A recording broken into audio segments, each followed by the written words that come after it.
Olá pessoal, sejam todos bem-vindos a mais uma aula de revisão da disciplina de Processos de Fabricação 1 do módulo 7 do curso de Engenharia Mecânica.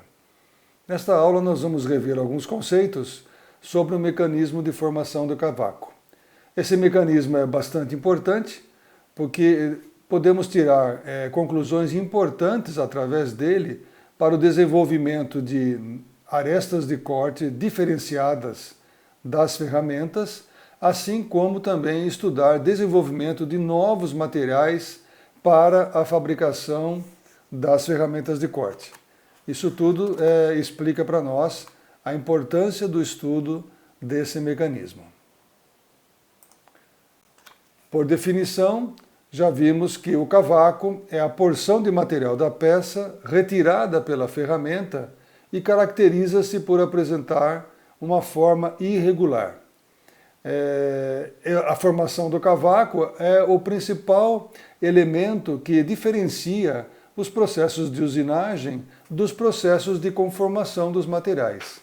A presença do cavaco é que define para a gente o processo, como sendo um processo de usinagem e não um processo simplesmente de conformação mecânica. O cavaco é formado pelo movimento relativo da ferramenta em relação à peça, movimento esse baseado tanto no movimento de avanço da ferramenta, como no movimento de penetração da ferramenta na peça. Se não houvesse um movimento de avanço, o cavaco seria formado apenas por uma rotação da peça em relação à ferramenta. Então, associando a penetração com o movimento de avanço, o cavaco é formado continuamente. A formação do cavaco pode ser definida em algumas etapas. Inicialmente, consideramos uma pequena porção do material da peça que se aproxima da região onde a ferramenta está tocando a peça. Essa pequena porção de material sofre inicialmente uma deformação elástica e logo em seguida uma deformação plástica. Essa deformação plástica atinge um limite tal que o material não suporta e acaba se rompendo. Essas trincas de ruptura, elas se propagam através de um plano chamado aqui de plano de cisalhamento. Essa inclinação do plano de cisalhamento em relação aos outros planos do processo é basicamente definido pelo material da peça e pelas condições de usinagem. Uma vez que o material inicia essa trinca, ele começa a se separar da peça e uma primeira lamela no início do processo é formada, uma lamela de cavaco. Logo em seguida, novas lamelas vão se formando e o cavaco vai saindo de forma contínua, atritando com a superfície de saída da ferramenta. Esse estudo é bastante importante, como já disse, porque dele depende o atrito e o desgaste da ferramenta devido ao cavaco estar em íntimo contato com a ferramenta. Para facilitar o estudo da formação do cavaco, nós fazemos uma simplificação do processo de corte chamado de corte ortogonal. Essa simplificação prevê algumas características do processo. A primeira delas é que os cavacos formados são contínuos. Mais à frente nós vamos ver a distinção entre cavacos contínuos e descontínuos. Vamos admitir aqui primeiro que eles são contínuos. Também admitimos que a espessura de corte, ou seja, o quanto a ferramenta está penetrando na peça em cada volta, ele é equivalente ao avanço e é suficientemente pequena em relação à largura de corte H, como podemos ver aqui na parte superior desse desenho. A largura da aresta de corte da ferramenta é maior do que a largura de corte, ou seja, a ferramenta toca inteiramente na peça. Toda a superfície da peça está em contato com a aresta de corte da ferramenta. A largura de corte B e a largura do cavaco, portanto, são idênticas. A aresta de corte está posicionada de forma perpendicular ao plano de trabalho, ou seja, à superfície da peça que está sofrendo a usinagem. Algumas relações trigonométricas podem ser tiradas dessa simplificação do corte, chamado de corte ortogonal. Considere, então, um volume de metal que se aproxima da ferramenta, volume esse que nós estamos chamando aqui de KLMN, formado aqui por este pequeno quadrado. Esse material se aproxima da região definida pelo plano de cisalhamento, que aqui no desenho nós estamos chamando de OD. Após passar pelo plano de cisalhamento, este volume de metal se deforma totalmente e adquire esta forma nova que nós estamos aqui chamando de PQRS, esta nova seção do material. As simplificações exibidas no slide anterior nos permitem, então, algumas definições. A primeira delas é o grau de recalque. O grau de recalque pode ser definido, então, como a relação entre H', que é a espessura final do cavaco, dividida pela espessura inicial, por H. Ou seja, é uma medida de quanto o material está sendo deformado ao passar pelo plano de cisalhamento. Notamos aqui que H', pela deformação em si, é sempre maior do que a largura inicial H. Além disso, também vemos pela figura que o seno do ângulo de cisalhamento, o seno de φ, é a relação entre H e L', que aqui na nossa figura é o segmento OD. Definimos também que o seno do ângulo 90 menos φ mais gama é a relação entre H' e L'. Né? Então, dessa forma, podemos definir a tangente do ângulo φ. A tangente do ângulo φ, por dedução dessas fórmulas anteriores, é a relação entre o cosseno de gama, lembram-se o que é gama? Gama é o ângulo de saída da ferramenta, dividida pelo grau de recalque menos o seno de gama. Eu não vou definir essa fórmula para vocês aqui nessa videoaula, né? Nós podemos encontrar isso nos livros.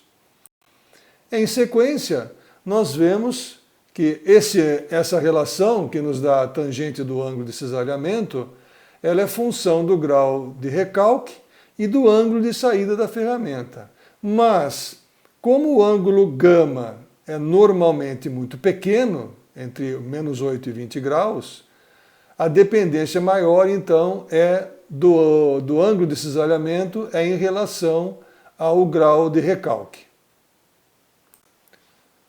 Outro aspecto importante da formação do cavaco, do mecanismo de formação do cavaco, é o que acontece na interface entre esse cavaco e a superfície de saída da ferramenta.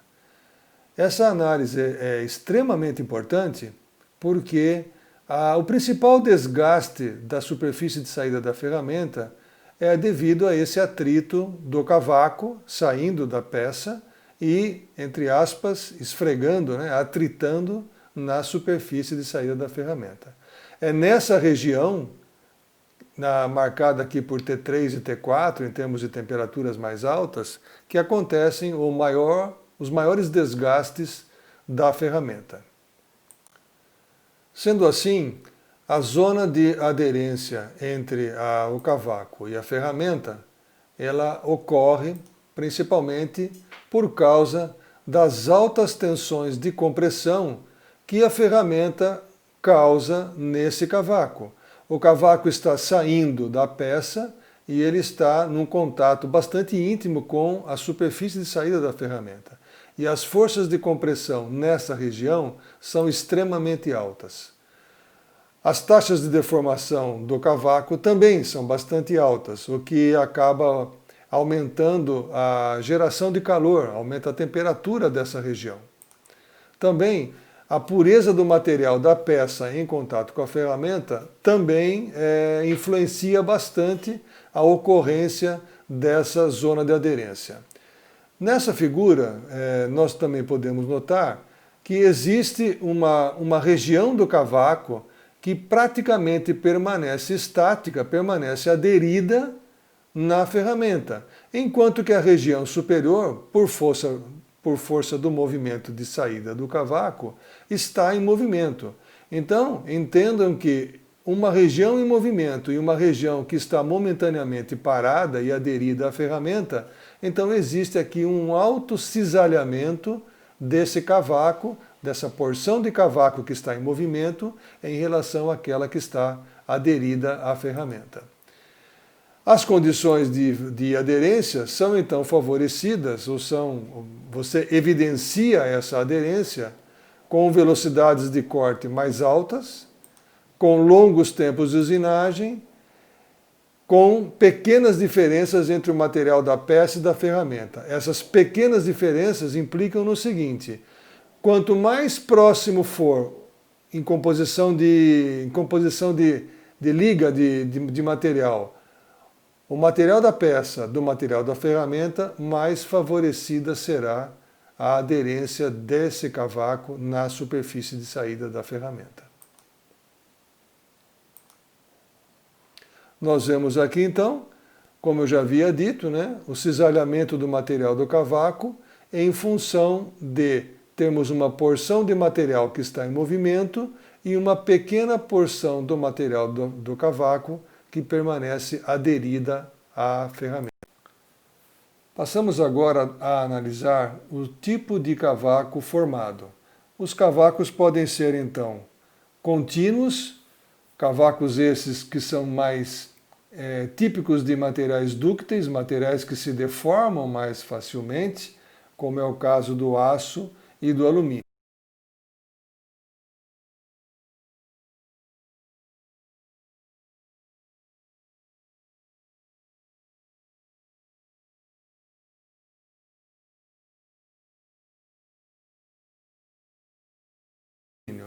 Nestes cavacos, você olhando com o olho nu, você não percebe de forma muito nítida uma lamela de outra. Nós podemos observar bem isso no vídeo. Reparem, do lado esquerdo também existe o cavaco descontínuo. Na verdade, ele é parecido com o cavaco contínuo em termos de tipos de cavacos e não em termos de formas de cavacos. A diferença básica entre um e outro é que neste as lamelas que são formadas, elas aparecem bem distintas umas das outras. Falando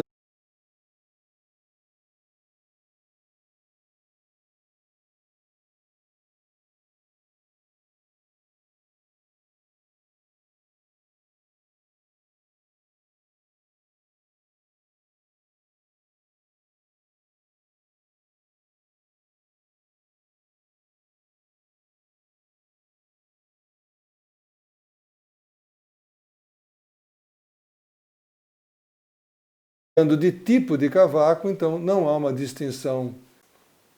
O terceiro tipo de cavaco que eu quero apresentar para vocês é o chamado cavaco de ruptura, que se apresenta constituído de fragmentos arrancados da peça usinada. Ele é típico de materiais frágeis, como os ferros fundidos e os latões, típico também de materiais bifásicos, com fases distintas em termos de propriedades mecânicas, o que provoca a saída dele em fragmentos e não de forma contínua.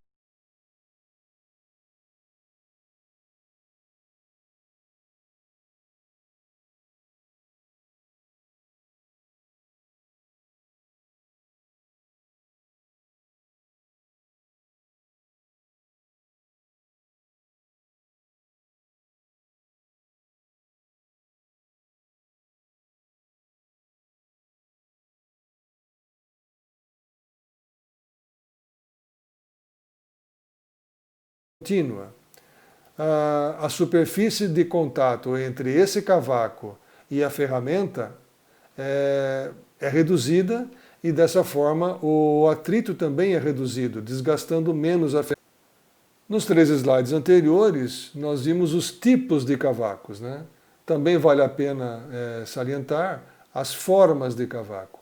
E como formas de cavaco, nós temos as formas que são desfavoráveis e as formas mais favoráveis. Desfavoráveis por quê?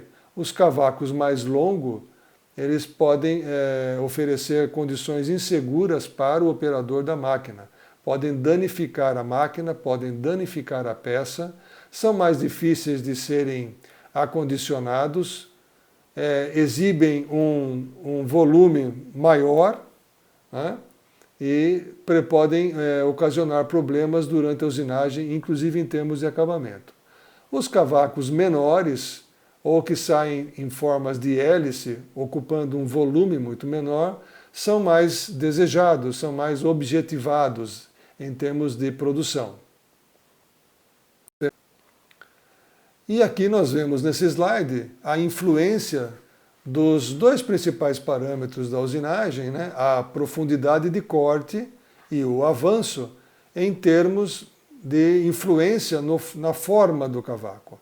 Vemos que, mantendo uma profundidade de corte e aumentando o avanço, eu passo de cavacos mais longos para cavacos com menores fragmentos. Da mesma forma, aumentando a profundidade de corte, eu também favoreço a formação de cavacos que ocupem um menor volume no processo de usinagem. E por que então controlar? Algumas respostas eu já expliquei para vocês quando comento as formas de cavaco, né?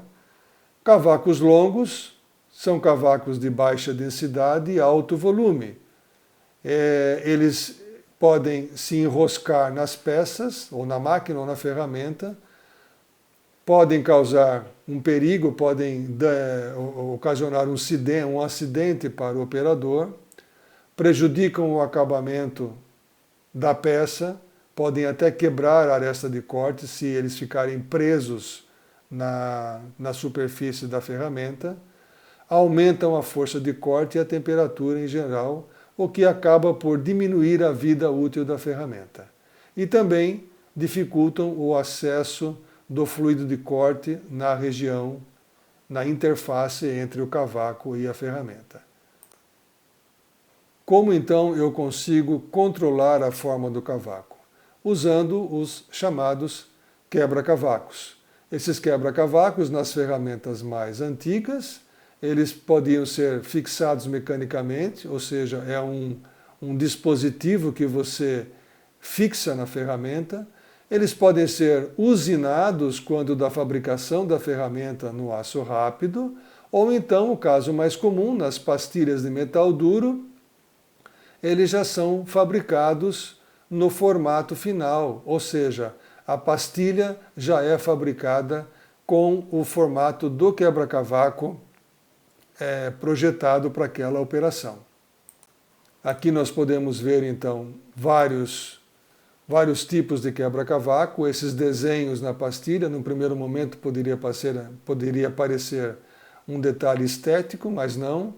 Todos eles são quebra-cavacos projetados para a operação para a qual aquela pastilha foi designada, né?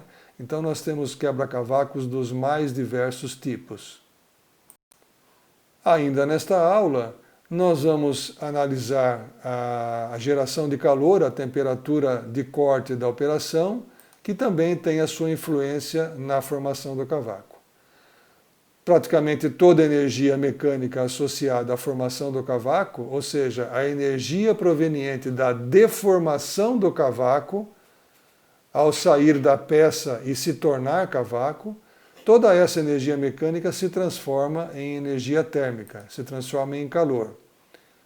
As fontes geradoras de calor, então, nós podemos enumerar a deformação e cisalhamento do cavaco ao passar pelo plano de cisalhamento, o atrito do cavaco com a ferramenta também gera calor, o atrito da ferramenta com a peça também gera calor. Toda a energia gerada pelas fontes geradoras de calor podem ser dissipadas pelos elementos que participam da operação. Então, nesse gráfico nós vemos que para velocidades de corte baixas, parte da energia é dissipada no cavaco, uma parte pela peça e uma parte menor pela ferramenta. À medida que você aumenta a velocidade de corte, a energia dissipada no cavaco é bem maior, a da peça continua praticamente a mesma, porém a ferramenta não consegue dissipar calor para velocidades de corte maiores. E isso tem uma consequência. Qual é a consequência? Na figura mais à direita, nós vemos que a ferramenta chega a atingir temperaturas da faixa de 700 graus, o cavaco um pouco menos, enquanto que a peça praticamente se aquece muito pouco. Ora, por que a peça se aquece pouco? Porque a peça está em movimento e o calor é dissipado por uma nova região da peça que se aproxima da região de corte. Porém, a ferramenta não consegue dissipar porque todo o calor fica concentrado nela. O cavaco se aquece menos também, porque sempre uma nova porção de material se apresenta na região, formando um novo cavaco. Vimos então que a geração de calor é bastante acentuada na operação de usinagem, o que eleva a temperatura de corte dessa região. Como então nós podemos diminuir ou conviver com altas temperaturas, uma vez que altas temperaturas sabidamente prejudica a ferramenta, em termos de vida útil e de desgaste? Podemos trabalhar então com materiais com elementos de liga que melhorem a usinabilidade do material. Pequenos teores de chumbo, de fósforo e de enxofre e manganês criam compostos dentro dos aços que melhoram a usinabilidade, diminuem o atrito do material com a ferramenta. Uma outra possibilidade, se eu tiver que conviver com altas temperaturas, é trabalhar com materiais de ferramentas que resistam a temperaturas mais altas. E isso hoje em dia existem vários materiais, os metais duros com cobertura, cerâmica e diamante, que suportam temperaturas de corte acima dos 1000, 1100 graus. Também podemos utilizar fluidos de corte. O fluido de corte, que também tem um efeito refrigerante, ele presente na interface entre o cavaco e a superfície de saída da ferramenta, acaba por lubrificar e acaba por retirar o calor excessivo dessa região. Para finalizar a nossa aula sobre formação de cavaco, resta-nos analisar a formação da chamada aresta postiça de corte. O que vem a ser a aresta postiça de corte? A aresta postiça é uma parte do material da peça que acaba se aderindo na superfície de saída da ferramenta e passa a atuar como aresta de corte. Isso é bastante prejudicial em termos de acabamento da peça, porque, na verdade, quem está cortando a peça não é mais a ferramenta, e sim essa aresta que não tem a mesma capacidade de corte que a ferramenta. De onde ela se origina? Quais são os fatores que proporcionam a formação da aresta postiça de corte? Velocidades intermediárias de corte, aderência do material, todos os fatores que favorecem a aderência do material da peça à superfície de saída da ferramenta. Como que essa aresta de postiça de corte consegue cortar o material? Pela deformação que o cavaco sofre, ele acaba se encruando, e vocês sabem que o encruamento acaba por aumentar a dureza do material. Sendo mais duro, ele acaba conseguindo cortar o material. Ao atingir um determinado tamanho, essa aresta perde a sua resistência e ela é arrancada, ela é rompida, e uma nova aresta começa a se formar. Só que esse arrancamento do material da superfície de corte, essa saída da aresta postiça de corte, acaba por aumentar a erosão na superfície de saída da ferramenta. o que aumenta demasiadamente o seu desgaste. Ou seja, a aresta postiça de corte é algo prejudicial à operação de usinagem.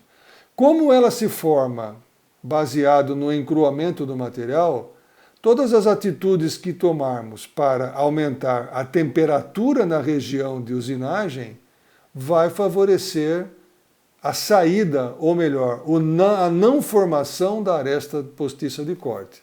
Então, se eu trabalhar com velocidades de corte maiores, se eu eliminar, por exemplo, o fluido refrigerante da operação, eu aumento a temperatura e a aresta postiça de corte acaba por não se formar.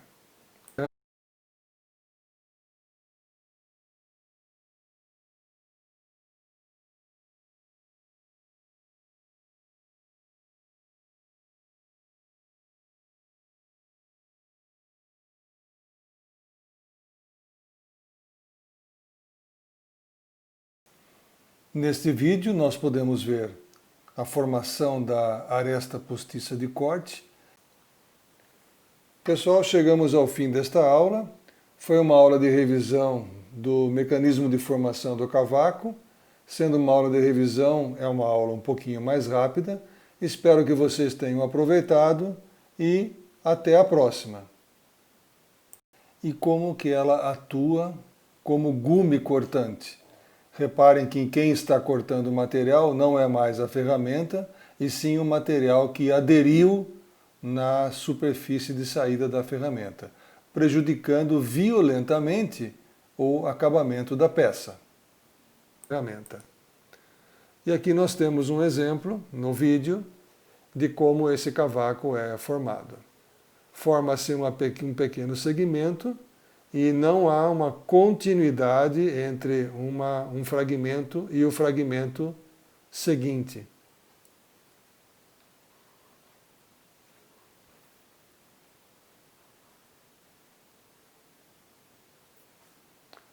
Ok? Passamos então ao seguinte slide. É muito nítida entre o cavaco contínuo e o cavaco descontínuo. Nós podemos observar a formação dele no vídeo.